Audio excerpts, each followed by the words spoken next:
بسم الله الرحمن الرحيم. الحمد لله وكفى وسلام على عباده الذين اصطفى، خصوصا على سيد الرسل وخاتم الأنبياء وعلى آله وأصحابه الأتقياء. أما بعد فأعوذ بالله من الشيطان الرجيم. بسم الله الرحمن الرحيم.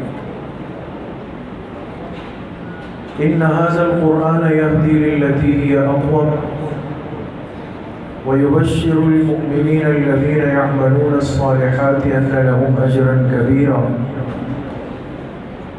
وقال رسول الله صلى الله عليه وسلم: إن الله تعالى يرفع بهذا أقواما ويرفع به آخرين. صدق الله وصدق رسوله النبي الكريم.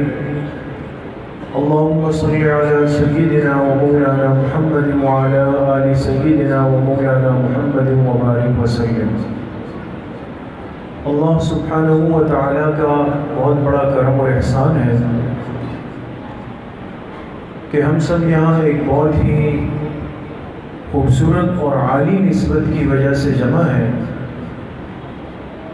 اللہ پاک آپ سب کے اس طلب کے ساتھ آنے کو، بیٹھنے کو، سننے اور سنانے کو اپنی بارگاہ عالیہ میں قبول فرمائے اور ہم سب کے ظاہر و باطن کی اصلاح کا ذریعہ بنائے. سب سے پہلے تو جو اس مجلس اور تقریب کے منتظمین ہیں، بالخصوص ہمارے عزیزم اور محبوب مولانا سراج الدین صاحب حفظہ اللہ تعالی، اور جو ان کے رفقاء کار ہیں، ان کی یہ محنت دیکھ کر دل اندر سے خوش ہوا ہے اور بے ساختہ دل سے دعائیں نکلتی ہے. اللہ پاک ان کی اس محنت کو، کاوش کو، کوشش کو اپنی بارگاہ میں اخلاص کے ساتھ قبول فرمائے. پھر حضرت قاری صاحب کی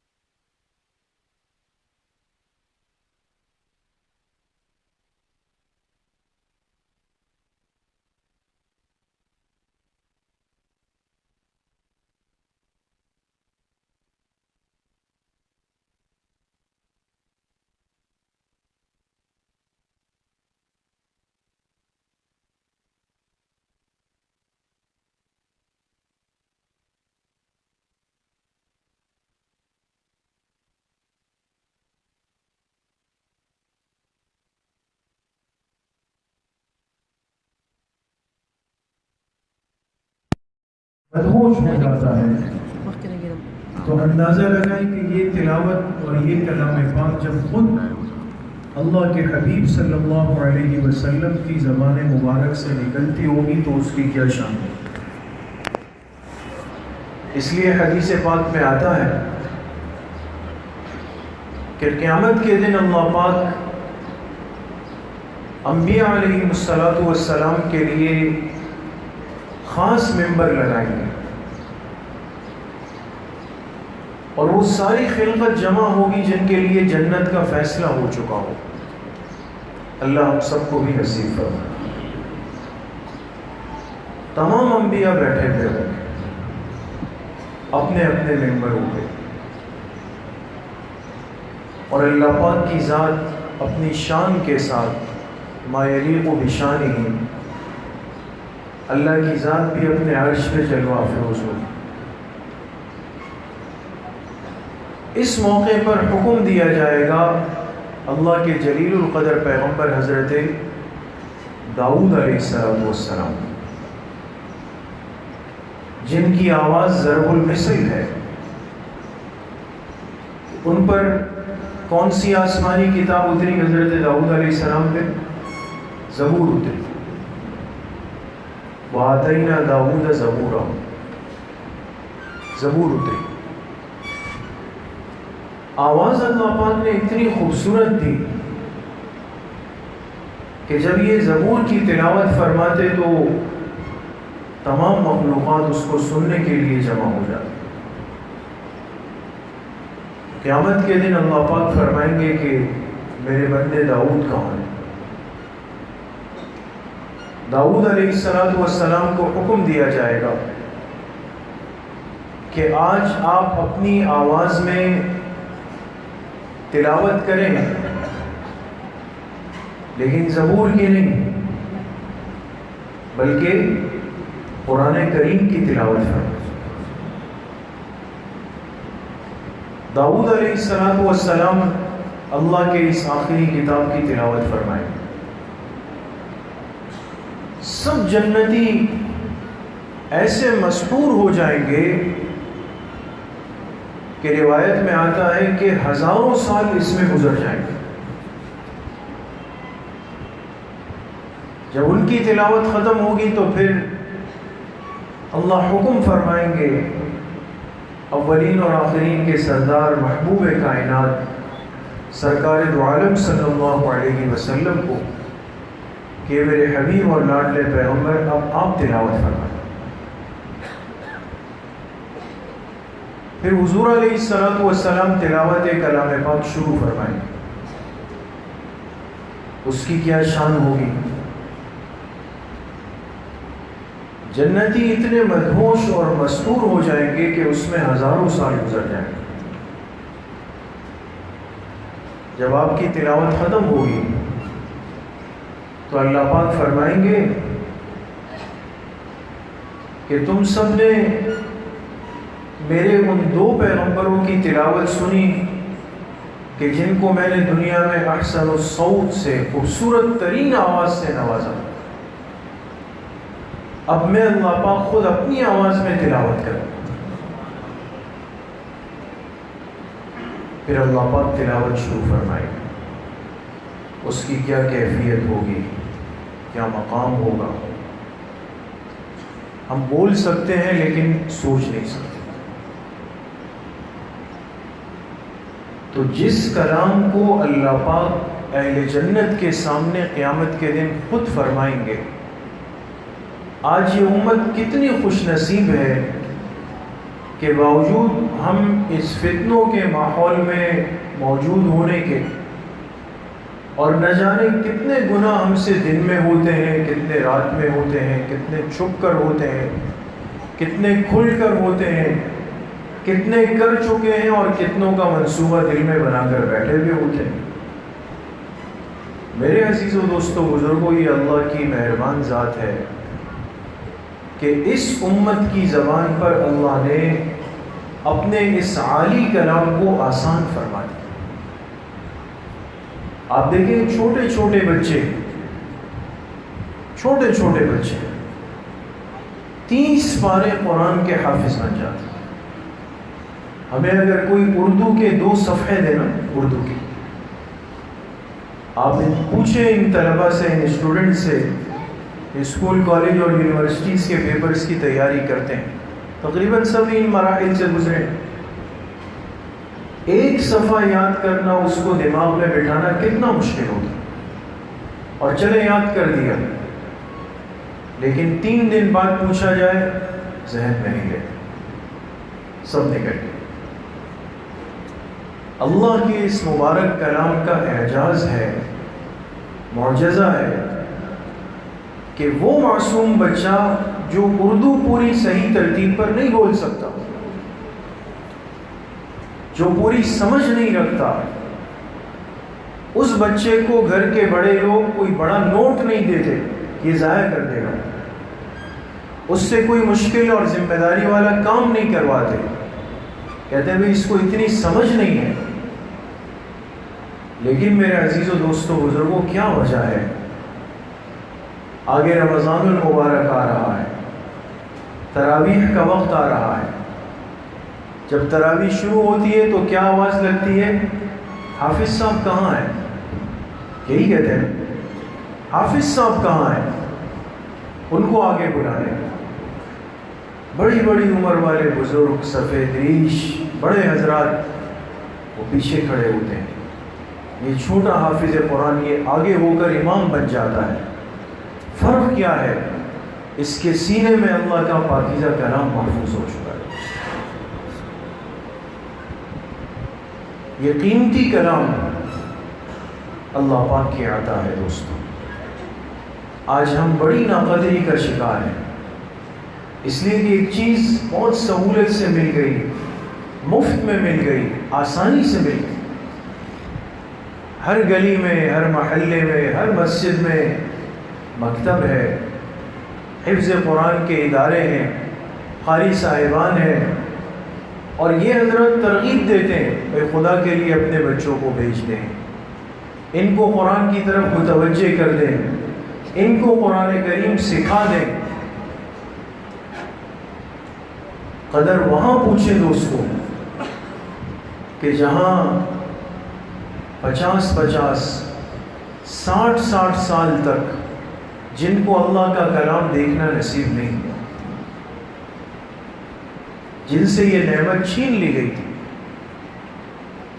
اس لیے میرے عزیزو دوستو بزرگوں، اللہ کے اس کلام کی قدردانی کی بھرپور ضرورت ہے. علماء نے لکھا ہے کہ اگر انسان کوئی نئی زبان سیکھ لے تو اس کی قیمت بڑھ جاتی ہے. آپ دیکھیں نا، بعض لوگوں کو پرندے پالنے کا شوق ہوتا ہے، آپ میں سے بھی بعض ساتھی ہوں گے. آج کل بڑا یہ شوق ہوتا ہے بھائی، نئے نئے قسم کے پرندے ہم پالتے ہیں. لیکن ایک پرندہ ایسا ہوتا ہے کہ جو اپنی مخصوص آواز کے علاوہ ہماری بولی کے کچھ بول بھی بول سکتا ہے. آپ جب بازار جائیں گے، مارکیٹ جائیں گے، تو وہ دکاندار کہے گا بھئی یہ طوطا 2000 کا ہے، یہ 5000 کا ہے، یہ والا 25000 کا ہے. بھئی تینوں کا رنگ ایک جیسا ہے، چونچ ایک جیسی ہے، قد اور سائز ایک جیسا ہے. 2000 اور 25000 اتنا بڑا فرق. تو کیا کہتے ہیں؟ یہ بولنے والا طوطا ہے. یہ کون سا طوطا ہے؟ بولنے والا. اچھا بھائی کیا بول سکتا ہے؟ یہ اردو بول لیتا ہے. کتنی اردو بول لیتا ہے؟ جی یہ سلام کر لیتا ہے، یہ میاں مٹھو کہہ دیتا ہے، یہ گھر کے ایک فرد کا نام لے لیتا ہے. 4-5 باتیں اس طوطے نے سیکھ لی، وہ طوطا قیمتی ہو گیا. بازار میں اس کی قیمت بڑھ گئی. جو پہلے چند ہزار میں تھا وہ لاکھوں میں بک رہا ہے. فرق اس نے انسان کی بولی کے چند الفاظ سیکھ لیے. چند الفاظ سیکھنے سے یہ طوطا قیمتی ہو گیا. تو بتائیں، جو بچہ اپنی زبان سے اللہ کا پورا کلام سیکھ لے گا، اس بچے کی اللہ کی نظر میں کیا قدر و قیمت ہو. ہم نے تو آج تک نہیں سوچا اس بات. آج تک حافظ قرآن بچے کو دیکھ کر کبھی ہمارے دل میں اس کے لیے احترام کے جذبات پیدا ہی نہیں ہوئے. ہمارے حضرت شیخ پیر ذوالفقار صاحب دامت برکاتہم نے یہ بات لکھی ہے، اور یہ بڑی اہم بات ہے دوستوں.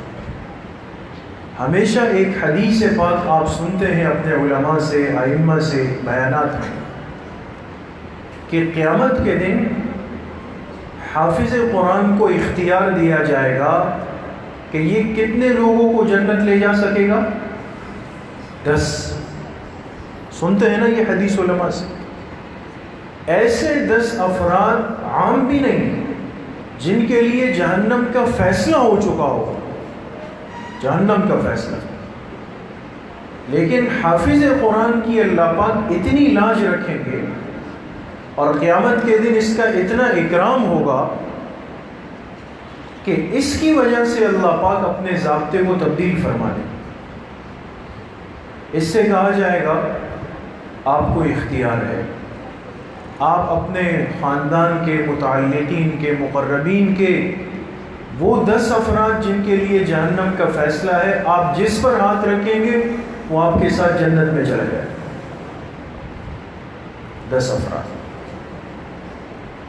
اب سوال یہ ہے کہ 10 افراد کون ہیں؟ یہ کون ہوں گے؟ یہ اصل بات سمجھنے کی. علماء نے لکھا ہے کہ ہر وہ فرد اور ہر وہ شخص جس کا اس بچے کے حفظ قرآن میں حصہ ہے، جس کا اس بچے کے حفظ قرآن میں حصہ ہے، اللہ پاک اس بچے کے ذہن میں ان افراد کو خود ڈال دیں گے. یہ کسی غیر کی طرف جائے گا نہیں، اللہ کی طرف سے ایک القاء ہوگا جس کا حصہ ہوگا. اب حصہ کیا ہے؟ ایک حصہ تو یہ ہے کہ بھائی جس نے فکر کی کہ میں جا کر اس بچے کو مکتب میں قاری صاحب کے پاس داخل کروا دوں. عام طور پہ والد ہوتے ہیں، والدہ ہوتی ہیں، چچا ہوتے ہیں، بہت قریبی رشتہ دار ہوتے ہیں. اس کا تو یقیناً حصہ ہے جو لے کر آیا. ایک وہ ہوتا ہے کہ جس نے اس کے حفظ کے زمانے میں اس پر خرچ کیا، اس کی ضروریات کو پورا کیا. ظاہر سی بات ہے حفظ میں 3 سال 4 سال 5 سال لگ جاتے ہیں کبھی. تو جو اچھے رشتہ دار ہوتے ہیں وہ کیا کرتے ہیں؟ بھئی یہ ہمارے خاندان کا بچہ حفظ کر رہا ہے، ہمارا بھتیجا بھانجا حفظ کر رہا ہے، تو کیا کرتے ہیں؟ اس کی خدمت کرتے ہیں، اس کو ہدیہ دے دیتے ہیں، اس کے لیے نئے کپڑے لے کے آ جاتے ہیں.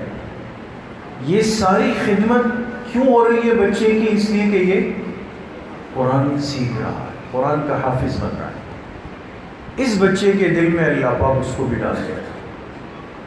لیکن اس سے بڑھ کر جو آخری بات عرض کرنا چاہتا ہوں وہ کیا ہے؟ فرمایا کہ ایک وہ شخص ہوگا جس نے نہ اس بچے کو داخل کیا، نہ اس بچے کا رشتہ دار ہے، اور نہ اس نے اس بچے پر کوئی مال خرچ کیا، کچھ بھی نہیں کیا. لیکن ایک بات تھی کہ جب یہ بچہ حافظ بنا، حافظ بننے کے بعد اس شخص کو پتہ چلا کہ فلاں بچہ حافظ بن چکا ہے، اور اس حافظ بچے کو دیکھ کر یہ بندہ خوش ہو گیا کہ اللہ کا شکر ہے کہ یہ ہمارے خاندان کا، محلے کا، مسجد کا یہ بچہ حافظ بن گیا ہے. علماء فرماتے ہیں کسی بچے کے حفظ پر دل سے خوش ہونے والا بھی ان 10 افراد میں شامل ہو جائے. اندازہ لگا کتنا اللہ کے اس کلام کے اندر طاقت ہے. اس لیے ان بچوں کو معمولی مت سمجھیں. یہ تو باطل کی ایک محنت ہے کہ دین اور دین کے متعلقات، دین کے شعائر، دین کی نسبتوں کو اتنا حقیر بنا دیا جائے اور ان کی عزت و عظمت ہمارے دلوں سے گرا دی جائے کہ آج خدا نخواستہ بعض لوگ کہتے ہیں بھئی آپ کتنا پڑھے ہوئے ہیں، آپ کی تعلیم کتنی ہے، آپ کی ایجوکیشن کتنی ہے. تو قرآن، حفظ قرآن، علم، درس نظامی، یقین کریں یہ مبالغہ نہیں، مذاق نہیں. بہت سارے لوگ ایسے ہیں جو قرآن کے حفظ کو، قرآن کے علم کو، قرآن کے سیکھنے کو سرے سے علم اور تعلیم میں شمار ہی نہیں کرتے. کتنی افسوس کی بات ہے کہ بھئی اس بچے نے حفظ کیا ہے، یہ قرآن کا عالم بنا ہے. یہ علم نہیں. آپ یہ بتائیں کہ آپ نے بیچلرز کیا ہے، آپ نے ایم اے کیا ہے، بی اے کیا ہے، وہ بھی تعلیم ہے، وہ بھی ضروری ہے، لیکن وہ اصل نہیں. اصل یہ وہ مقصود نہیں. مقصود یہ ہے اس سے دنیا کی ترتیب بن سکتی ہے، اور اللہ کا کلام وہ عظیم نعمت ہے، یقین کریں کہ جس سے اس دنیا کی بھی، قبر کی بھی، اور قبر کے بعد قیامت کے دن میدان محشر کی ترتیب بھی بن جاتی ہے. تو آج کا ہم سب کا یہاں پر بیٹھنا یہ کوئی رسمی بیٹھنا نہیں ہے دوستوں، رسمن نہیں آئے ہم لوگ۔ ہر ساتھی یہ نیت اپنی صاف کر لے کہ ہم ان بچوں کی خوشی میں آ جائیں۔ ان بچوں نے امتحانات میں محنت کی ہے، ان کا امتحان ہوا ہے اور انہوں نے اچھے نمبر لیے، آج ان کو انعامات دیے جائیں گے۔ میں نے آپ سے عرض کیا نا، ان بچوں کی خوشی پر اگر آج ہم خوش ہو جائیں گے، ان کو انعامات ملتے دیکھ کر ہم خوش ہو جائیں گے، شاید انہی میں سے کوئی بچہ ہوگا قیامت کے دن ہم پھنسے ہوئے ہوں گے، وہ آ کر ہمیں بھی ہاتھ سے پکڑ کے لے جائے۔ اس لیے اپنی نسبت کو قرآن کریم کے ساتھ جوڑیں دوستوں۔ دو کام ہمارے لیے بہت ضروری ہے۔ پہلی چیز تو یہ ہے کہ اللہ پاک نے جن کو اولاد کی نعمت سے نوازا ہے، بچہ ہے، بچی ہے، دونوں ہیں، یہ اللہ کے خزانے کی نعمت ہے دوستوں۔ اپنے بچوں کو ضائع مت کریں، ان کی صحیح تربیت کریں، ان کو اللہ کا دین سکھانے کی کوشش کریں۔ آپ کو اپنے آرام کی قربانی دینی پڑے گی، آپ کو اپنے معمولات کی، تقریبات کی قربانی دینی پڑے گی، مال بھی خرچ کرنا پڑے گا۔ ان سارے مراحل سے گزر کر ایک بچہ بنتا ہے دوستو۔ اسی لیے میرے عزیزوں، دوستو، بزرگوں، آپ نے ایک بات پہ غور نہیں کیا کہ قیامت کے دن جب حافظ قرآن کو بلایا جائے گا تو نور کے 2 تاج لائے جائیں گے، اور وہ تاج کس کو پہنائے جائیں گے؟ اس حافظ کے ماں باپ کو پہنائے جائیں گے، حافظ کو نہیں، اس کے ماں باپ کو۔ اب 3-4 سال اس نے دیے، محنتیں اس نے کی، قاری صاحب کے ڈنڈے اس نے کھائے، مرغا یہ بنا ہے، باتیں اس نے سنی ہیں، تاج ماں باپ کو پہنایا جائے۔ اس لیے کہ جتنا عرصہ اس بچے نے قرآن سیکھنے میں، یاد کرنے میں، حفظ کرنے میں لگایا ہے، اس پورے عرصے میں اس کے ماں باپ بھی چین اور آرام کی نیند نہیں سوتے دوستوں۔ اگر یہ بچہ کھانا نہیں کھاتا تو ماں باپ بھی پریشان ہوتے، یہ بیمار ہو جائے تو ماں باپ پریشان ہو جاتے، ایک ایک لمحہ وہ اس کے ساتھ دکھ رہے ہوتے ہیں۔ اس قربانی کی اللہ پاک ایسی قدردانی فرماتے ہیں کہ میرے اس بندے نے، اس بندی نے اس بچے کی حفاظت کی ہے، اس کو میرے کلام کا حافظ بنایا ہے، آج میں ان کو ضائع نہیں کروں گا، ان کا اکرام کروں گا۔ ساری خلقت کے سامنے حدیث پاک میں آتا ہے، آواز لگے گی کہ کہاں ہے فلاں کے والد، کہاں ہے فلاں کی والدہ، حافظ کا نام لیا جائے گا، پھر ان کو بلا کر کے نور کے ممبروں پر نور کے تاج ان کو پہنا دیے جائیں گے۔ کتنی بڑی سعادت کی بات ہے۔ تو ایک تو اپنی اولاد پر محنت کریں، دوسرا خود بھی قرآن کریم کو سیکھنے کی، اس کی تلاوت کی اور اس سے جڑنے کی کوشش کریں۔ بہت سارے بڑی عمر کے حضرات ہوتے ہیں کہ جن کے قرآن کریم کی تجوید صحیح نہیں ہوتی، تلفظ صحیح نہیں ہوتا، بچپن میں پہلے پڑھا ہوا قرآن ہوتا ہے، کمزوریاں ہوتی ہیں، رہ جاتی ہیں، کوئی مسئلہ نہیں، لیکن قرآن اللہ کی ایسی عظیم نعمت ہے، اس کے سیکھنے کی کوئی عمر نہیں ہے دوستوں۔ تو جب آپ کو موقع ملے دن میں تھوڑا سا وقت نکالیں، اور چونکہ ہم محتاج ہیں، مجھے ضرورت ہے قرآن سیکھنے کی، اپنے امام صاحب سے، مؤذن صاحب سے، قاری صاحب سے، محلے کے حافظ صاحب سے درخواست کریں کہ آپ مجھے 20 منٹ روزانہ دے دیں اور مجھے آخر کی پہلے 10 صورتوں کی اصلاح کروا دیں، پھر اس طرح آہستہ آہستہ اپنا قرآن صحیح کریں۔ کوشش کریں گے انشاءاللہ، سب ساتھی ارادہ کرتے ہیں انشاءاللہ۔ اللہ پاک صحیح عمل کی توفیق نصیب فرمائے۔ وآخر دعوانا الحمدللہ رب العالمین۔ بہت ہی قیمتی باتیں ارشاد فرما رہے تھے، چونکہ استاد جی کو آج ہی اپنی مسجد میں پہنچنا ہے اور بیانات کی ترتیب ہوتی ہے، اس لیے ابھی فوراً دعا ہو جائے گی۔ دعا کے لیے ہمارے ہی استاد محترم رئیس الجامعہ ربیہ عباسیہ اور حضرت استاد جی کے بڑے بھائی اور ہمارے استاد مکرم مفتی محمد قاسم العباسی صاحب سے درخواست ہے تشریف لائیں اور اس محفل کی دعا فرمائیں، اور دعا کے بعد انشاءاللہ استاد جی کے ہاتھ سے شعبہ حفظ کے انعامات تقسیم کروائے جائیں گے، پھر استاد جی رخصت ہو جائیں گے، دیگر مہمان انشاءاللہ بقیہ انعامات بھی دیں گے۔ آپ حضرات کو اس وقت تک یہاں سے نہیں اٹھنا جب تک کہ مجلس ختم نہیں ہو جاتی، کیونکہ یہ سب طلبہ ہیں، سب کے انعامات پورے کرنے ہیں، کیونکہ استاد جی کو جانا ہے، اس لیے شعبہ حفظ کے صرف انعامات استاد جی اپنے